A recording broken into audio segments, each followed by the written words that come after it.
एक संविधान की आधारशिला मौलिक सिद्धांत क्या है? देह के नाश से जीवात्मा का नाश नहीं होता, देह के भेद से जीवात्मा में भेद की प्राप्ति नहीं होती। दूसरे प्रकार का जो संविधान है उसकी आधारशिला है चेतना विशिष्ट शरीर ही आत्मा है। देह के नाश से जीव का नाश हो जाता है, न जीव पहले था न आगे रहेगा।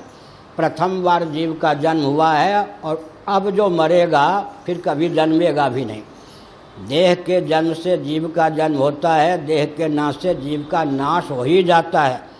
यह सिद्धांत, इस सिद्धांत के आधार पर जो संविधान बनता है उसकी भी समीक्षा होनी चाहिए। भारत का संविधान किस आधार पर बना है निर्णय करना आप लोगों के ऊपर मैं छोड़ता हूँ। एक संकेत किया, एक नंबर का भी कोई नास्तिक हो, केवल एक दृष्टांत के बल पर वह बिल्कुल निसंकोच होकर स्वीकार कर सकता है कि देह के नाश से जीवात्मा का नाश नहीं होता और देह के भेद से जीवात्मा में भेद की प्रसक्ति नहीं होती।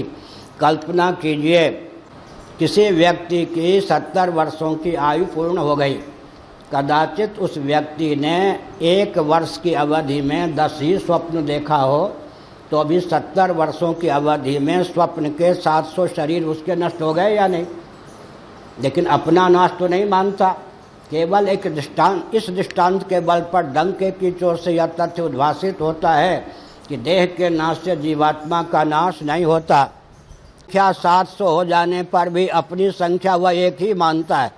इससे क्या सिद्ध हुआ कि देह के नाश से जहाँ जीवात्मा का नाश नहीं होता वहाँ देह के भेद से जीवात्मा का भेद भी सिद्ध नहीं होता है।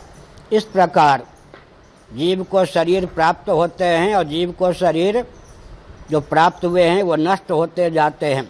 इस प्रकार देह से देहांतर की प्राप्ति होती रहती है। तब तक वह क्रम चलता है जब तक व्यक्ति जन्म और मरण की योग्यता जो अज्ञान सिद्ध है उसको तत्व ज्ञान के बल पर दग्ध करने में समर्थ न हो।